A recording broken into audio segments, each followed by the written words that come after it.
कौन सा चैप्टर चल रहे हैं? चैप्टर चल रहा है फर्स्ट, संसाधन एवं विकास। आज संसाधन और विकास का कौन सा पार्ट देखा आप?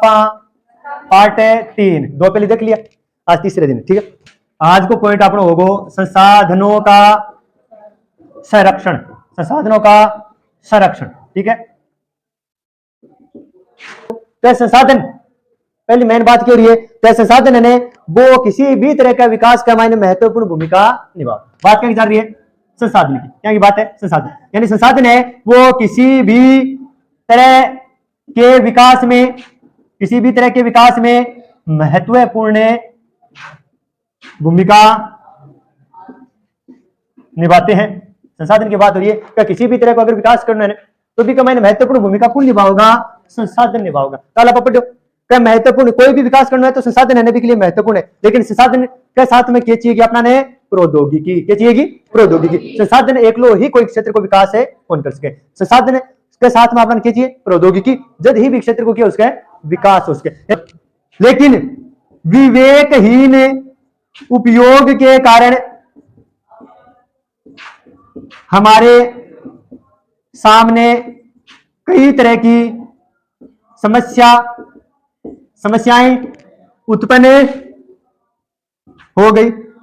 अब देखो क्या हो गया, एक तो पर्यावरण प्रदूषण वाला, जो पर्यावरण प्रदूषण। ठीक है ना, क्या शू संसाधना को विवेकहीन उपयोग करने से अपने सामने कई प्रकार की समस्या उत्पन्न होगी। ठीक है ना, या पर्यावरण समस्या होगी या फिर सामाजिक आर्थिक समस्या उत्पन्न हो लगी।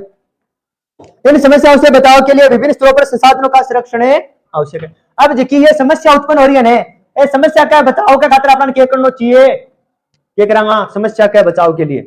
बताओ। आपको संसाधनों को सतर्कतापूर्वक उपयोग करांगा। आज तो बात आपने किताब पर करी है। तो इन समस्याओं से बचाव के लिए विभिन्न स्तरों पर संसाधनों का संरक्षण आवश्यक है। अब देखिए समस्या उत्पन्न होगी ना, इनके बचाव के लिए विभिन्न स्तर पर संसाधन संरक्षण की क्या है? संसाधन संरक्षण आवश्यक है। अब देखो गांधी जी क्या कहो, गांधी जी ने संसाधन संरक्षण पर अपनी चिंता व्यक्त की थी। गांधी जी क्या कहो गांधी जी, यानी हमारे पास पेट भरने के लिए तो बहुत कुछ है, लेकिन पेटी भरने के लिए कुछ नहीं है। तो लालच खातर अगर आप संसाधन का उपयोग करें तो अपना संसाधन नहीं है, जबकि आप अपना जीवन यापन करने के लिए संसाधन है तो बढ़ाइए। जीवन यापन करो आराम से, तो अपना घना संसाधन है, लेकिन लालच करके घर भरने लग जावा ना, जब अपना संसाधन की जैसी कमी हो जैसी। तो देखो कहा था कि हमारे पास हर व्यक्ति की आवश्यकता के लिए बहुत कुछ है। तो हर व्यक्ति की आवश्यकता के लिए हमारे पास बहुत कुछ है, कुछ भी नहीं है, लेकिन किसी के लालच की संतुष्टि के लिए कुछ नहीं है। देखो साधारण भाषा में गांधी जी के कहो क्या हमारे पास पेट भरने के लिए तो बहुत कुछ है, लेकिन पेटी भरने के लिए कुछ भी नहीं है। आगे नॉर्मल सी बात है, दोबारा देख लो। बात कर रहे हैं आप संसाधनों का संरक्षण का अर्थ होता है बचाव। किसी भी तरह के विकास में संसाधन क्या महत्वपूर्ण भूमिका निभाते हैं। दूसरी बात है कि अगर आप महत्वपूर्ण भूमिका निभाने तो एक विवेकहीन, यानी आप क्या करे लगा बहुत ज्यादा संसाधन ने काम में ले लगा बड़ोड़े तो अपन क्या करे लगा बहुत ज्यादा काम में ले लगा, जिससे अपने सामने समस्या उत्पन्न होगी, जहां पर्यावरणीय समस्या उत्पन्न होगी। अब आ समस्या से बचाव के खातिर क्या करना चाहिए? विभिन्न स्तर पर संसाधनों को अपनाने संरक्षण करना चाहिए। अब अपने संसाधन संरक्षण के बारे में तो किसी भी तरह के विकास के लिए संसाधन महत्वपूर्ण भूमिका निभाते हैं, और लेकिन महत्वपूर्ण भूमिका तो निभावे अपा क्या करे लगा को अति उपयोग करे लगा। विवेकहीन उपयोग करने से हमारे सामने कई पर्यावरणीय समस्याएं उत्पन्न हो गई है। अब इन समस्याओं का समाधान कैसे होगा? जब हम क्या करेंगे? संसाधन संरक्षण करेंगे। यानी समस्याओं का समाधान के लिए संसाधन संरक्षण की क्या है? आवश्यकता है। तो गांधी जी ने क्या कहा था? गांधी जी ने कहा था कि हमारे पास हर व्यक्ति की आवश्यकता के लिए तो बहुत कुछ है, लेकिन किसी के लालच की संतुष्टि के लिए हमारे पास कुछ नहीं है। यानी गांधी जी ने यह कहा था कि हमारे पास पेट भरने के लिए तो बहुत कुछ है, लेकिन पेटी भरने के लिए कुछ भी नहीं। यानी किसी लालची आदमी के लालच को समाप्त करने के लिए कुछ भी नहीं है। जबकि आप अगर जीवन यापन करांगा, साधना को बढ़िया तरीके काम में लांगा, सतर्कता पूर्वक उपयोग करांगा ने, तो अपने पास घना ही साधन है। लेकिन लालच खातर अपना साधन है वो नहीं। गांधी जी बढ़िया बात करके आए। ठीक है, अब देखो क्या विश्व स्तर पर संसाधन संरक्षण की वकालत सर्वप्रथम किसने की थी? बहुत ही महत्वपूर्ण टॉपिक शुरू हो गए। पहले विश्व स्तर पर सर्वप्रथम संसाधन संरक्षण की वकालत, संरक्षण की वकालत किसने की? तो वो की थी क्लब ऑफ रोम ने। कब की थी? 1968 में।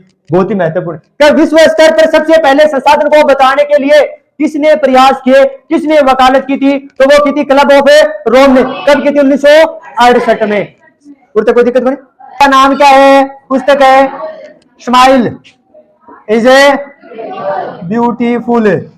किसकी पुस्तक है ये? सुमेश सर की। कब लिखी थी? 1974 में। कब? 1974। सुमेश सर की पुस्तक का नाम क्या है? Smile is a beautiful. कब लिखी थी? 1974 में। स्माइल इज ब्यूटीफुल किसकी पुस्तक है? सुमेश सर। तो एक कमेंट सुमेश सर ने वो देखो गांधी जी के विचारों से प्रभावित होने गांधी जी के दर्शन की पुनरावृत्ति करी। क्या करी? पुनरावृत्ति करी। गांधी जी के दर्शन की पुनरावृत्ति की थी। देखो आगे फिर एक आयोग भी, आयोग को नाम क्यों? ब्रूटलैंड आयोग। ठीक है, कब आए हो? 1987। ब्रूटलैंड आयोग की स्थापना कब की गई थी? 1987। और ब्रूटलैंड आयोग ने अपनी रिपोर्ट में संसाधन संरक्षण की बात भी की थी। किसकी की थी? संसाधन संरक्षण की। ठीक है, और वो आयोग जो रिपोर्ट दी ने, वो आयोग जिसकी रिपोर्ट दी ने, वह रिपोर्ट के नाम से प्रकाशित हुई है। हाँ, हमारा साझा भविष्य या फिर ओवर कॉमन फ्यूचर। यानी ब्रूटलैंड रिपोर्ट का ही दूसरा नाम क्या है? हमारा साझा भविष्य। हमारा साझा भविष्य ये नाम शू या फिर ओवर कॉमन फ्यूचर की नाम है। ब्रूटलैंड आयोग जी की रिपोर्ट दी ने, वह रिपोर्ट ही बाद का मायने ओवर कॉमन फ्यूचर नाम की पुस्तक में प्रकाशित करेगी। तो ये कोई नाम है। ठीक है, उड़ते कोई दिक्कत है? पापा डांगा के बारे में उड़ते कोई दिक्कत नहीं है। विश्व स्तर पर सर्वप्रथम संसाधन संरक्षण की बात किसने की थी? क्लब ऑफ रोम ने 1968 में। फिर पुस्तक है सुमेश सर की जिसका नाम क्या है? Smile is a beautiful. Sumesh sir ने इस पुस्तक में गांधी जी के दर्शन की पुनरावृत्ति की थी। यानी गांधी जी जो बात कही ना, गांधी जी भाई बात ही मैंने बताई दी है। फिर ब्रूटलैंड आयोग बने, आयोग का नाम है ब्रूटलैंड। ठीक है, कब बने? 1987 में। वो आयोग है बाद में एक रिपोर्ट प्रस्तुत करी संसाधन संरक्षण के बारे में, और वह रिपोर्ट ने के नाम से जानी जावे? हमारा साझा भविष्य या ओवर कॉमन फ्यूचर। अब हम पढ़ांकी के बारे में भू संसाधन किसके बारे में पढ़ेंगे? भू संसाधन। भू मतलब भूमि, संसाधन क्या मतलब? संसाधन किसे कहते हैं? जो मानव का काम आसान करे, जो आर्थिक रूप से संभाव्य हो और सामाजिक रूप से मान्य, उसे हम संसाधन कहते हैं। तो भूमि भी क्या है कि संसाधन? भूमि संसाधन है। क्या है संसाधन? हाँ, अपने सब काम आसान करने लग रही है। खेती करा तो भूमि पर करा, मकान बना रखे तो भूमि पर बना रखे, जितना भी क्रियाकलाप है मानव का भी सगला खड़ा है भूमि। और वो देखो संसाधन वही तो मानव को काम आसान करे। अब देखो हाथ का मान फसल उगा के दिखाओ, उग जाएगी जमीन पर उगे। तो ये ही भूमि क्या है? एक संसाधन। मानव का काम क्या कर रही है? आसान कर रही है, इसलिए भूमि क्या है? एक संसाधन है। देखो क्या कहते हैं हम भूमि पर रहते हैं, वह अनेक आर्थिक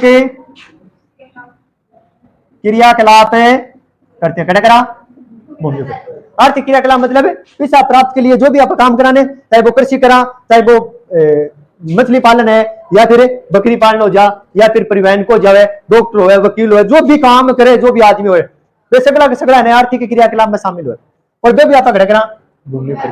ठीक है, हम भूमि पर रहते हैं और अनेक आर्थिक क्रियाकलाप भूमि पर करते हैं। संसाधन अतः भूमि एक महत्वपूर्ण प्राकृतिक संसाधन है। देखो एक तो प्राकृतिक, एक हो कृत्रिम।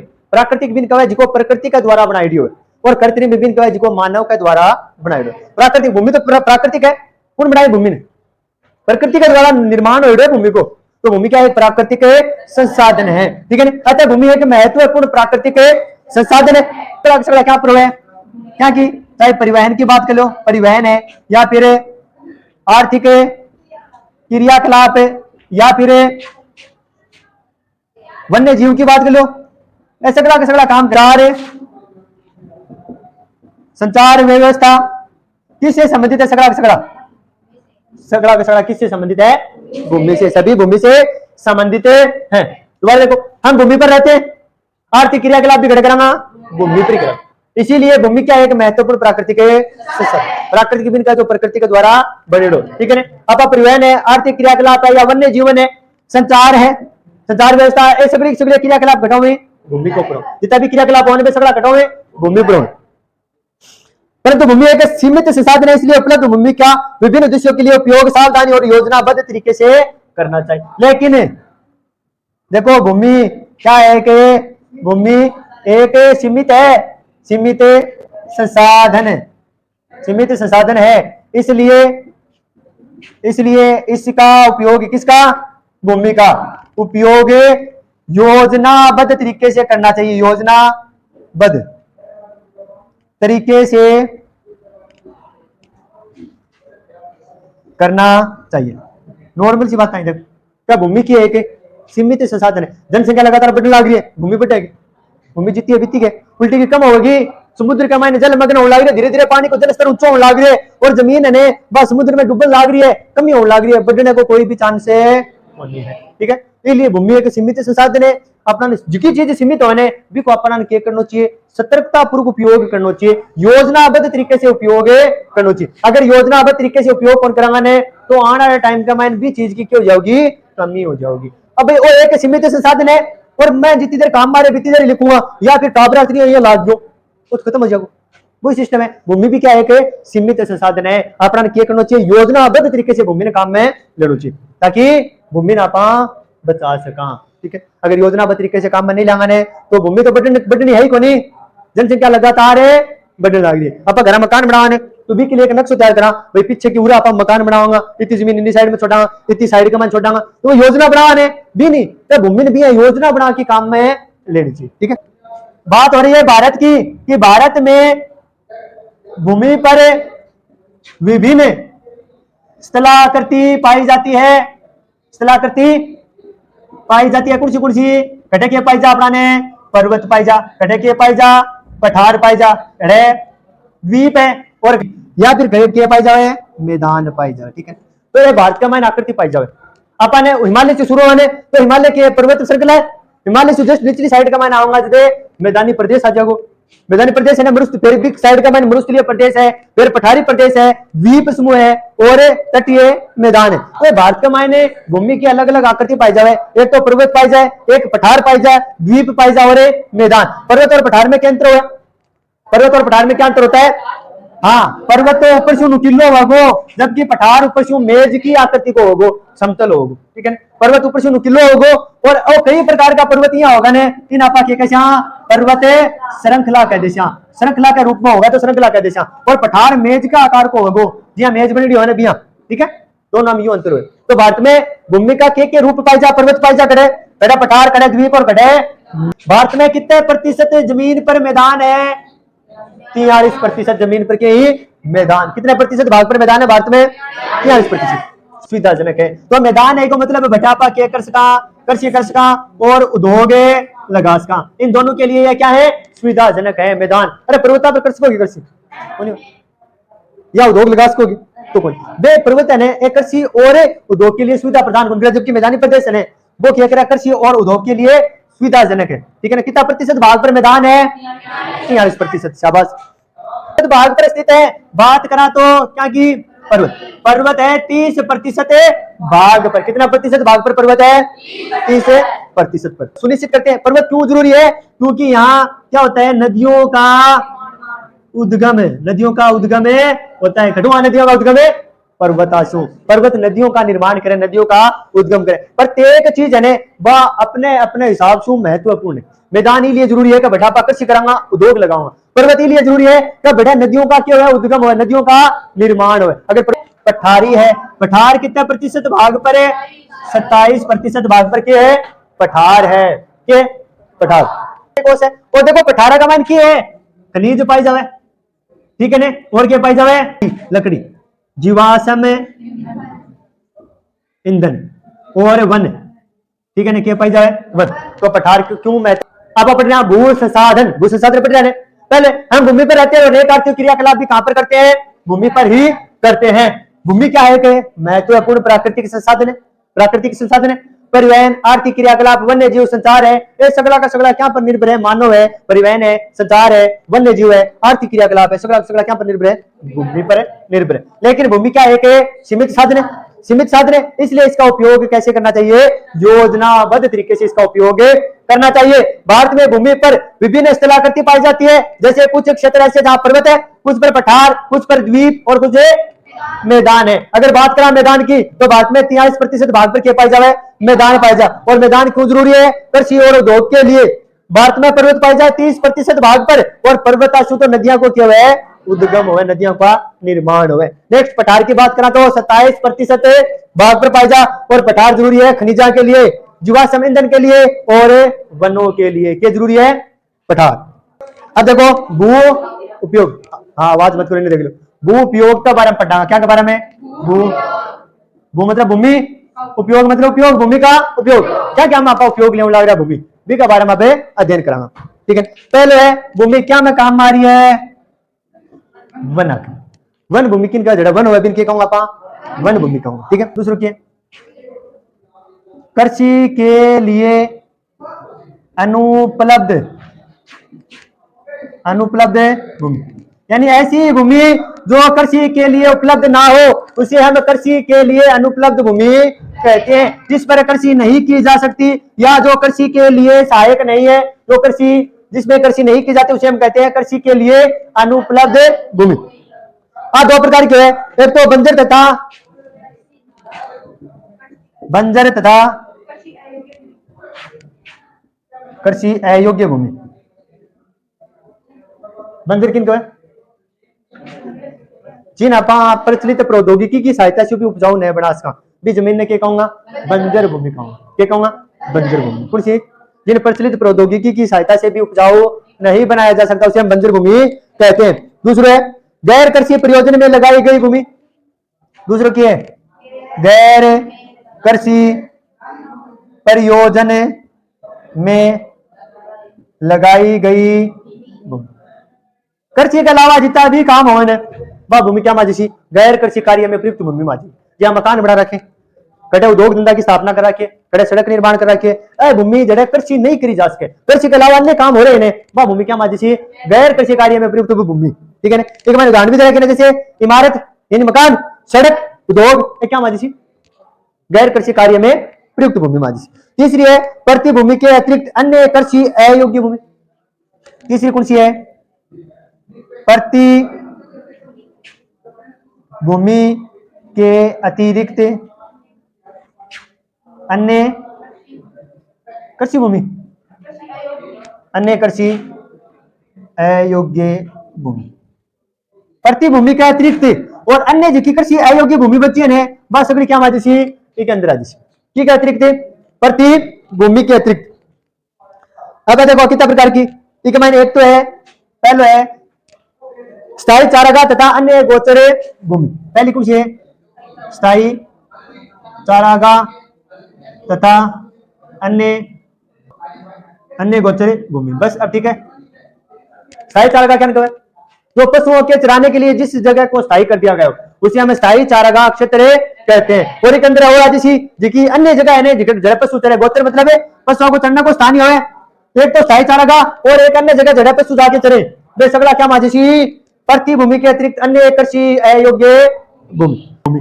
दूसरे कमान की विभिन्न वृक्षों व फसलों के अधीन भूमि,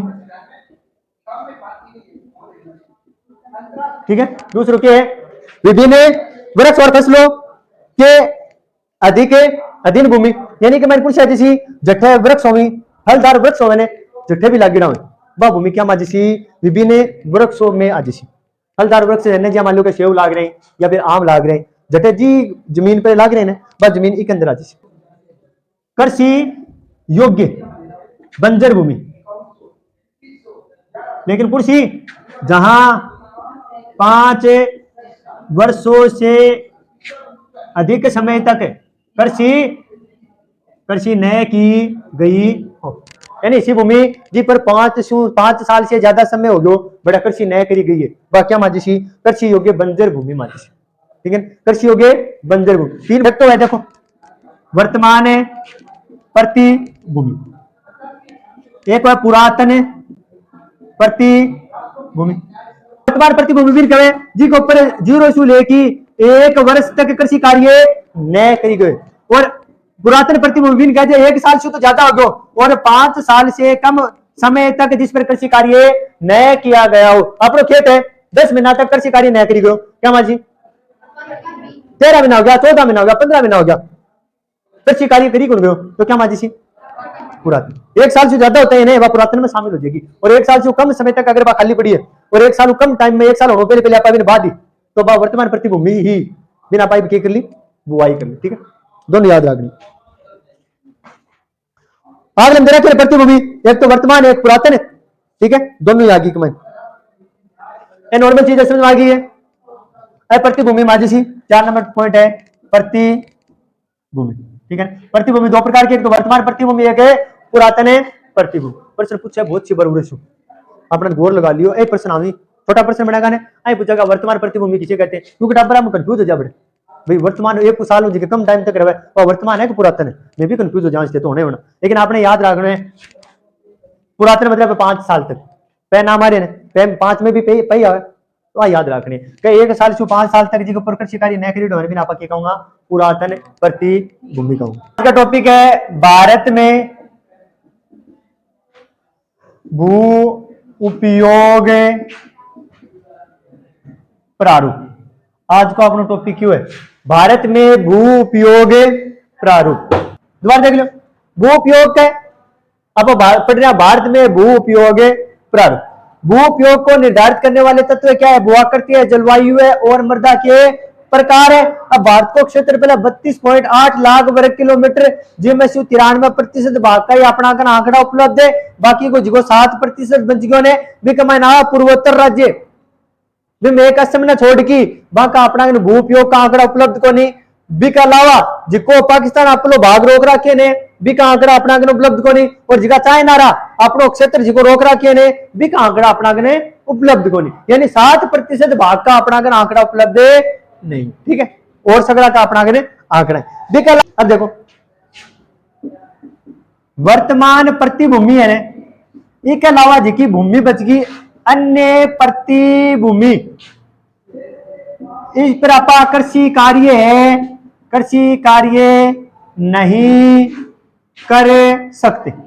अब क्यों कौन कर सका, क्योंकि कृषि कार्य का मायने लागत क्या है, लागत ज्यादा आती है, इसलिए अन्य प्रतिभूमि है भी के ऊपर कृषि कार्य आप कौन कर सका क्योंकि लागत भी का मायने क्या है ज्यादा। ठीक है ना, तक आज की भूमि है ने अन्य प्रतिभूमि को 2 या 3 वर्षों में एक बार ही बोया जाता है। कहा जी अन्य प्रतिभूमि है ने इन 2-3 साल में एक बार ही बोए जावे। एक बार क्यों बोए जा कर लगातार अगर बोऊंगा ने तो लागत क्या होगी ज्यादा होगी, इसलिए इन 2-3 साल में सिर्फ एक बार ही बोए जावे। कौन सी अन्य प्रतिभूमि।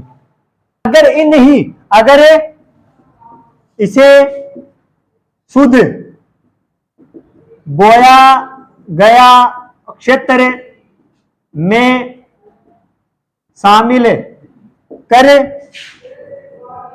लिया जाता है तो भी अगर इन शुद्ध बोया गया क्षेत्र वो है जड़े फसल लगातार बोई जावे, अगर इन 3-4 सालों बोआ ने आप भी शुद्ध बोए गए क्षेत्र का मान शामिल कर ले वाने, अगर ये नहीं शामिल कर लेने तो भी भारत के 54% हिस्से पर क्या हुआ है, खेती हो है, बाकी के हिस्से पर खेती को नहीं हो। किन सागे शामिल करिए, अन्य प्रतिभूमि सागे शामिल करिए, इन भी सागे जोड़ लोगे, अगर इन भी सागे जोड़ लेंगे ने तो भारत में 54% हिस्से पर क्या हुआ है, कृषि कार्य हुए, अन्य पर कृषि कार्य नहीं हो। ठीक है, अन्य पर कृषि कार्य को नहीं हो, आ चीज अपना दिमाग में रखनी। दोबारा देखो, आप बात कर रहे हैं वर्तमान प्रतिभूमि छोड़ के अन्य प्रतिभूमि, अन्य प्रतिभूमि है बिक ऊपर कृषि कार्य को नहीं, क्यों को नहीं, क्योंकि बिक ऊपर लागत है ज्यादा, इसलिए बिना आपा कितनी सालू 2 या 3 साल से आपा एक बार ही बोन। अगर इन भी शुद्ध बोए गए क्षेत्र में शामिल कर लिया अन्य प्रतिभूमि ने तो भी भारत में 54% हिस्सा पर क्या हुआ है, कृषि हो। कितना प्रतिशत हिस्सा पर, 54%, बाकी कृषि रहित क्षेत्र है। ठीक है, जिसको शुद्ध बोया गया क्षेत्र है ना, उनको शुद्ध बोए गए क्षेत्र का प्रतिशत भी विभिन्न राज्यों में अलग अलग है। जिसको शुद्ध बोया गया क्षेत्र है ना, आपको प्रतिशत भी अलग अलग राज्य का माइन अलग अलग है, कड़े कृषि ज्यादा करी जाए तो कड़े कृषि कम करी जाए। अब देखो बात कृषि कट्ठे की बात करें, पंजाब व हरियाणा, पंजाब और हरियाणा का माइन 80% भाग पर क्या हुआ है, कृषि हुआ। कितना प्रतिशत भाग पर, 80% भाग पर पंजाब और हरियाणा का माइन क्यों लाग रही है, कृषि होने लग। परंतु अरुणाचल प्रदेश, मिजोरम, मणिपुर व अंडमान निकोबार द्वीप समूह, अगर आपकी बात कराने तो इनके 10% हिस्से पर ही कृषि कार्य होता है। यानी एक तरफ तो पंजाब और हरियाणा है जिनके 80% भूमि पर कृषि कार्य होता है, और दूसरी तरफ अरुणाचल प्रदेश, मिजोरम, मणिपुर और अंडमान निकोबार द्वीप समूह है जिनके सिर्फ 10% हिस्से पर ही क्या होती है, कृषि होती है। तो अंतर पाया जाएगा कृषि में भी भारत में।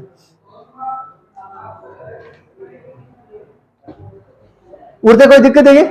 दोबारा देखो, अब बात कर रहे हैं हाँ वर्तमान प्रतिभूमि को छोड़कर अन्य प्रतिभूमि की, कृषि की अन्य प्रतिभूमि, इस पर कृषि कार्य नहीं किया जाता। क्यों नहीं कर सकते? क्योंकि लागतें ज्यादा आती है। 2 से 3 वर्ष में एक बार ही आप कृषि कार्य करा, और बिन भी अगर आप शुद्ध बोए गए क्षेत्र में शामिल कर लेने तो भी भारत का 54% हिस्से में क्या हुआ है, कृषि कार्य। अब भारत का अलग अलग राज्य, कोई कमाई कृषि ज्यादा करे और कोई राज्य ऐसा है कमाई कम करे। अगर बात करें पंजाब और हरियाणा की तो 80% जमीन पर क्या कार्य हुआ है, कृषि को कार्य हो। अगर आप बात करें अरुणाचल प्रदेश की, मिजोरम, मणिपुर और अंडमान निकोबार द्वीप समूह की तो उन्हें 10% से भी कम भाग पर क्या हुआ है, कृषि हो। बाकी वही है पड़े बिना कृषि हुए रहे। ठीक है, तो अलग अलग राज्य का मैंने भी क्या करी जाए, अलग अलग प्रकार से भूमि ने काम में ले जाए, कड़े कृषि कम करी जाए और कड़े कृषि ज्यादा करी जाए। अब देखो राष्ट्रीय वन नीति क्या के बारे में पढ़ांगा, राष्ट्रीय वन नीति के बारे में। राष्ट्रीय वन नीति अपने देश में बनी 1952 में। राष्ट्रीय मतलब देश की, राष्ट्रीय वन नीति कब बनी थी, 1952 में। मोस्ट है, याद रखो राष्ट्रीय वन नीति कब बनी थी, 1952 में। हाँ जिसकी आ वन नीति बनी ने इसके अनुसार देश के कितने प्रतिशत भाग पर, 33% भाग पर क्या होना चाहिए, वन होना चाहिए। राष्ट्रीय वन नीति 2 प्रकार का प्रश्न बने, एक तो राष्ट्रीय वन नीति कब बनी थी, दूसरा प्रश्न राष्ट्रीय वन नीति 1952 के तहत कितने प्रतिशत भाग पर वन आवश्यक है, 33% भाग पर वन आवश्यक है। कोई आ सीमा ने जी 33% आ रही, आ वन नीति का मान क्यों निर्धारित की गई, क्योंकि आप इसको क्या कर सका, पारिस्थितिकी संतुलन बना के रख सका। पारिस्थितिकी संतुलन बनाने के लिए, संतुलन बनाने के लिए यह सीमा कृषि 33% आवश्यक है। अगर आ नहीं होगी तो पारिस्थितिकी संतुलन को नहीं बढ़ेगा। इसलिए ही राष्ट्रीय वन नीति का मैंने 33% भाग पर वन होना आवश्यक बताएं, क्योंकि पारिस्थितिकी के बनानो अपना ने संतुलन बनानो है। कोई दिक्कत है कि वन वन क्यों जरूरी है? क्योंकि वनों के नजदीक रहने वाले लोगों के लिए वन आवश्यक हैं, क्योंकि उनकी जीविका इसी पर निर्भर है। क्या पर निर्भर है? वना पर। वन जरूरी है क्योंकि वना के आसपास रहना रहा लोग है, बाकी जीविका ऐसी चले, वना सी के लिए वन बहुत ज्यादा जरूरी है। दूसरा सिस्टम है कि पर्यावरण संतुलन बनाने के लिए भी वन बहुत ज्यादा जरूरी है।